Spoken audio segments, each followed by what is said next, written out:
Salut à tous et bienvenue. Aujourd'hui, nous partageons 3 principes stoïciens fondamentaux pour vous motiver au travail et vous guider sur la voie du succès. 1. Le temps. Les stoïciens considèrent le temps comme notre ressource la plus précieuse, car c'est la seule chose que nous ne pouvons ni récupérer, ni renouveler. Il est donc crucial de l'utiliser à bon escient. Pour appliquer ce principe à notre vie professionnelle, nous devons être conscients de la façon dont nous dépensons notre temps et nous efforcer de l'investir dans des activités qui nous rapprochent de nos objectifs. Cela peut signifier apprendre de nouvelles compétences, établir des priorités et éliminer les distractions ou des achats inutiles. Quelles habitudes ou activités vous font perdre du temps et même de l'argent? Et comment envisagez-vous de corriger ces comportements en les remplaçant par des actions plus productives et gratifiantes? Le concept de temps est au cœur de la philosophie stoïcienne et revêt une importance capitale dans la manière dont nous menons nos vies et poursuivons nos projets. Les stoïciens considèrent le temps comme notre ressource la plus précieuse, car il est fini et irrécupérable. Une fois passé, il ne peut être regagné ni renouvelé. Par conséquent, la manière dont nous utilisons notre temps détermine en grande partie notre succès et notre épanouissement. Pour réussir nos projets selon les préceptes stoïciens, il est essentiel d'adopter une approche délibérée et consciente de la gestion du temps. Voici 4 sous-principes stoïciens pour optimiser notre utilisation du temps. 1. La conscience du moment présent. Les stoïciens nous rappellent l'importance de vivre pleinement dans le moment présent. Cela signifie que nous devrions être pleinement engagés dans nos tâches et projets actuels, sans nous perdre dans des pensées ou des préoccupations inutiles passées ou à venir. 2. La hiérarchisation des tâches. Selon les stoïciens, il est crucial de hiérarchiser nos tâches en fonction de leur importance et de leur pertinence pour nos objectifs les plus élevés. Nous devrions concentrer notre énergie sur ce qui est vraiment significatif et aligné avec nos valeurs et nos aspirations les plus profondes. Cela signifie parfois dire non aux distractions et aux activités qui ne contribuent pas à notre croissance personnelle ou professionnelle. 3. La pratique de la constance. Les stoïciens valorisent la constance dans nos actions et nos habitudes. Plutôt que de chercher des résultats instantanés ou des gratifications immédiates, nous devrions nous engager à travailler de manière régulière et persistante vers nos objectifs à long terme. Cela peut nécessiter une discipline et une détermination constantes, mais c'est la clé du succès à long terme. 4. L'acceptation de l'impermanence. Enfin, les stoïciens nous rappellent que le temps est une ressource limitée et que la vie elle-même est éphémère. Cette conscience de l'impermanence nous incite à utiliser notre temps de manière judicieuse et à ne pas le gaspiller dans des activités futiles ou insignifiantes.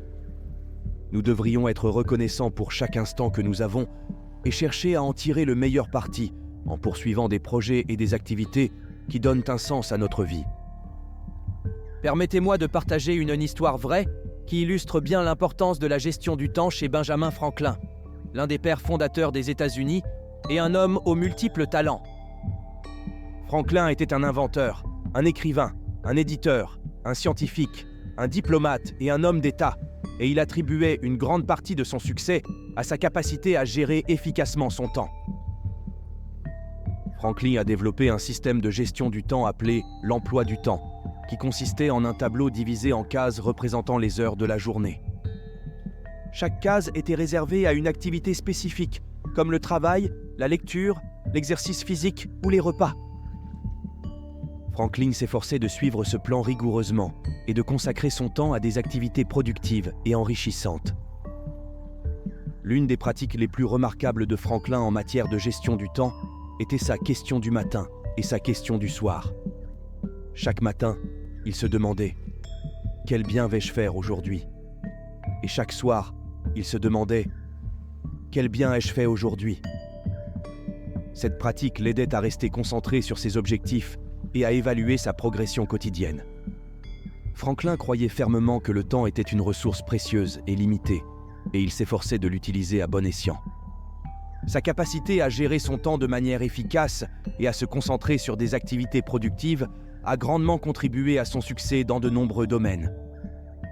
Cette anecdote montre que la gestion du temps est un élément crucial de la réussite personnelle et professionnelle. En étant conscient de la façon dont nous dépensons notre temps et en nous efforçant de l'investir dans des activités qui nous rapprochent de nos objectifs, nous pouvons maximiser notre potentiel et réaliser de grandes choses. Partageons une autre histoire qui illustre l'importance de la gestion du temps dans la vie d'un homme d'affaires connu. Steve Jobs, le cofondateur emblématique d'Apple Inc., était connu pour sa gestion du temps extrêmement précise et sa capacité à maximiser chaque minute de sa journée. Une anecdote bien connue à ce sujet concerne sa méthode de gestion des réunions. Jobs était réputé pour planifier minutieusement ses réunions et pour être extrêmement pointilleux sur leur durée. Il avait pour habitude de fixer des réunions de 30 minutes maximum et exigeait que chaque minute soit utilisée de manière efficace. Pour lui, le temps était une ressource précieuse qu'il ne voulait pas gaspiller. Un jour, Jobs avait prévu une réunion avec son équipe de conception pour discuter d'un projet important.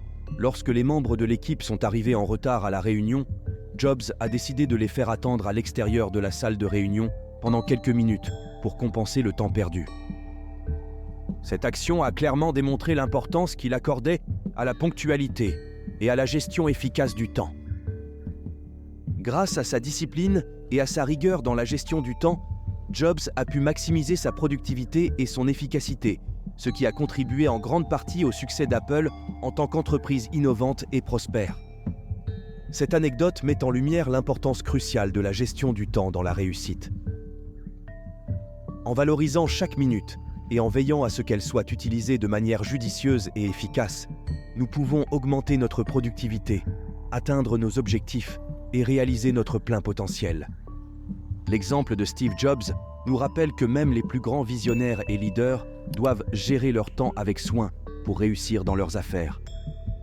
En résumé, pour réussir nos projets selon les principes stoïciens, nous devrions être conscients de la valeur du temps et nous efforcer de l'utiliser de manière judicieuse et délibérée. En vivant pleinement dans le moment présent, en hiérarchisant nos tâches, en pratiquant la constance et en acceptant l'impermanence, nous pouvons accomplir des réalisations significatives et vivre une vie épanouissante et alignée avec nos valeurs les plus profondes. Poursuivons maintenant avec le second principe, la maîtrise de soi. Les stoïciens accordent une grande importance à la discipline intérieure et à la capacité de contrôler nos émotions, nos désirs et nos actions. Pour réussir dans notre travail, notre vie amoureuse ou notre vie en général, il est essentiel de cultiver cette maîtrise de soi. Voici un exemple. Imaginez que vous êtes sur le point de présenter un projet important devant un jury et vos supérieurs. Naturellement, vous pouvez ressentir de la nervosité ou de l'anxiété. Cependant, en pratiquant la maîtrise de soi, vous pouvez reconnaître ces émotions, les accepter et ensuite les canaliser pour donner le meilleur de vous-même lors de votre présentation. La pire chose à faire est de lutter contre ces émotions. Lutter contre nos émotions, comme la nervosité ou l'anxiété, peut en effet être contre-productif, et ce pour plusieurs raisons. Tout d'abord, il est important de comprendre que ces émotions sont des réactions naturelles et normales face à des situations stressantes ou à des enjeux élevés, comme la présentation d'un projet important devant un jury et des supérieurs. Voici 4 raisons à cause desquelles lutter contre ces émotions n'est pas la meilleure approche. 1. Amplification des émotions. Lorsque nous résistons à nos émotions, nous avons tendance à leur accorder encore plus d'attention et d'énergie, ce qui peut les amplifier et les rendre encore plus difficiles à gérer. En luttant contre la nervosité ou l'anxiété, nous risquons de nous sentir encore plus stressés et dépassés par la situation. 2. Déperdition d'énergie. Lutter contre nos émotions demande beaucoup d'énergie mentale et émotionnelle. Cette énergie pourrait être mieux utilisée pour nous préparer et nous concentrer sur notre présentation, plutôt que d'essayer de réprimer ou de nier nos sentiments. 3. Perte de lucidité. En nous focalisant sur notre lutte contre nos émotions, nous risquons de perdre de vue l'objectif principal, à savoir donner le meilleur de nous-mêmes lors de notre présentation.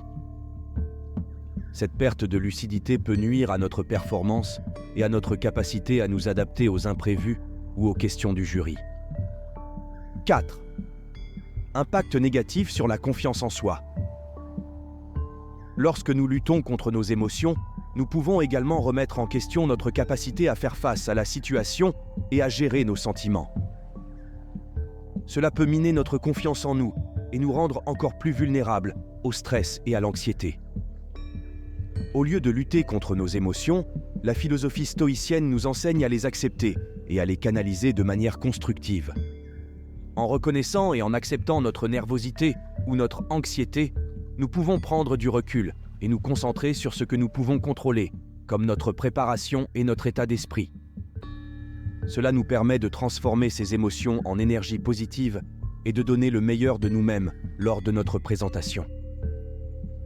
Retenons ceci, lutter contre nos émotions n'est pas la meilleure approche, car cela peut amplifier nos sentiments, gaspiller notre énergie, réduire notre lucidité et entamer notre confiance en nous. En pratiquant la maîtrise de soi et en acceptant nos émotions, nous pouvons les canaliser de manière constructive et améliorer notre performance dans les situations stressantes. Voici un exemple qui illustre la maîtrise de soi. En 1965, lors du célèbre Selma to Montgomery March aux États-Unis, un homme nommé John Lewis était l'un des principaux leaders du mouvement des droits civiques. Alors qu'il marchait pacifiquement sur le pont Edmund Pettus à Selma, en Alabama, avec d'autres manifestants pour revendiquer le droit de vote des Afro-Américains, ils ont été violemment attaqués par la police.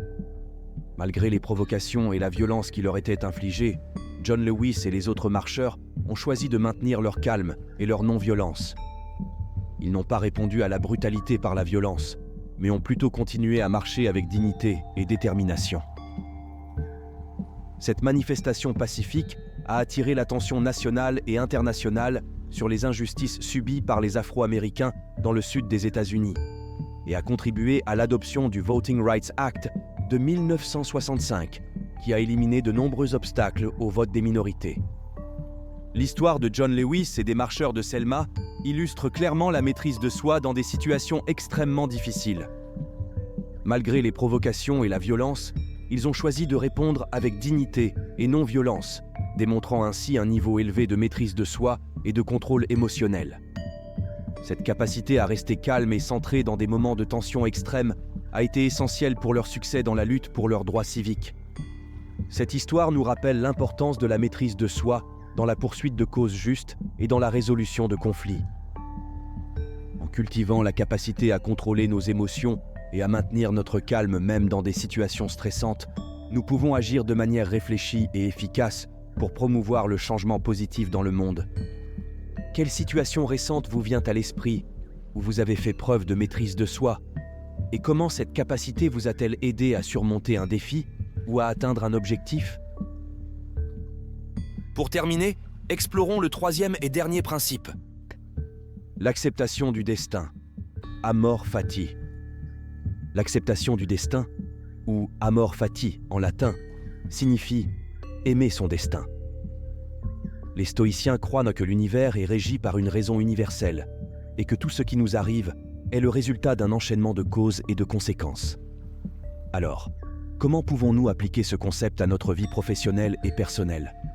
Avant de répondre à cette question, partageons l'histoire de Viktor Frankl, un psychiatre autrichien et survivant de l'Holocauste. Pendant la Seconde Guerre mondiale, Frankl a été interné dans plusieurs camps de concentration, dont Auschwitz, où il a été confronté à d'innombrables souffrances et épreuves inimaginables. Malgré les horreurs qu'il a endurées, Frankl a choisi de ne pas céder au désespoir et à la résignation. Au lieu de cela, il a trouvé un sens et une valeur même dans les circonstances les plus sombres. Pendant son internement, il a observé que ceux qui avaient un but ou un sens plus profond dans la vie, que ce soit l'amour pour un être cher, la poursuite d'une passion ou la croyance en un idéal ou à un dieu, étaient mieux équipés pour survivre aux difficultés. Frankl a écrit plus tard dans son célèbre livre « Découvrir un sens à sa vie » que même au milieu de la souffrance et de l'agonie, il a pu trouver un sentiment de paix et de satisfaction en choisissant d'accepter pleinement son destin et en trouvant un sens dans ses expériences difficiles. Il affirma que même dans les situations les plus désespérées, l'homme conserve la liberté de choisir sa propre attitude envers les circonstances. Après la guerre, Frankl a continué à développer sa théorie de la logothérapie, qui met l'accent sur la recherche de sens comme clé de la résilience et du bien-être psychologique. Son expérience dans les camps de concentration et sa capacité à trouver un sens même dans les situations les plus extrêmes sont un témoignage puissant du pouvoir de l'amor fati. Ainsi, l'histoire de Viktor Frankl nous rappelle que même dans les moments les plus sombres et les plus désespérés, il est possible de trouver un sens et une valeur dans notre destin. En embrassant pleinement notre réalité et en choisissant de donner un sens à nos expériences, nous pouvons trouver la force et la résilience nécessaires pour surmonter les défis de la vie avec grâce et dignité. L'amor fati est en effet un principe stoïcien profondément enraciné dans l'idée que pour réussir une vie épanouie et résiliente, il est essentiel de reconnaître pleinement notre destin, quelles que soient les circonstances dans lesquelles nous nous trouvons. Cela va au-delà de la simple acceptation passive. C'est un acte de volonté et d'affirmation de notre réalité, quelles qu'en soient les circonstances. Prenons un exemple. Imaginez que vous avez travaillé très dur sur un projet important. Cependant, les choses ne se déroulent pas comme prévu. En dépit de tous vos efforts, le projet bat de l'aile et vous vous retrouvez face à un revers majeur. Dans une telle situation, l'amor fati nous encourage à adopter une perspective différente.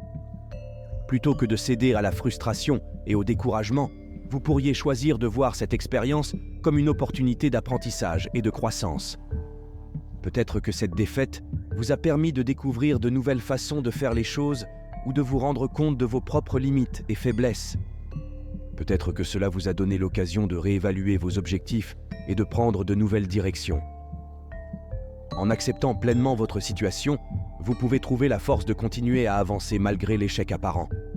Vous pouvez choisir de tirer des leçons de cette expérience, de vous relever et de continuer à poursuivre vos objectifs avec détermination et résilience.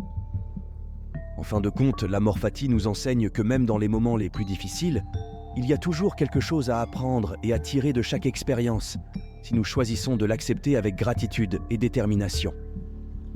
Une métaphore couramment utilisée pour illustrer l'amor fati est celle du sculpteur et de la pierre brute. Tout comme un sculpteur donne forme à une pierre brute pour en faire une œuvre d'art, nous pouvons choisir de façonner notre destin en embrassant pleinement chaque défi et chaque obstacle comme une opportunité de croissance et d'apprentissage. C'est un principe puissant qui peut nous aider à naviguer avec grâce à travers les hauts et les bas de la vie et à trouver la paix intérieure même au milieu des tempêtes.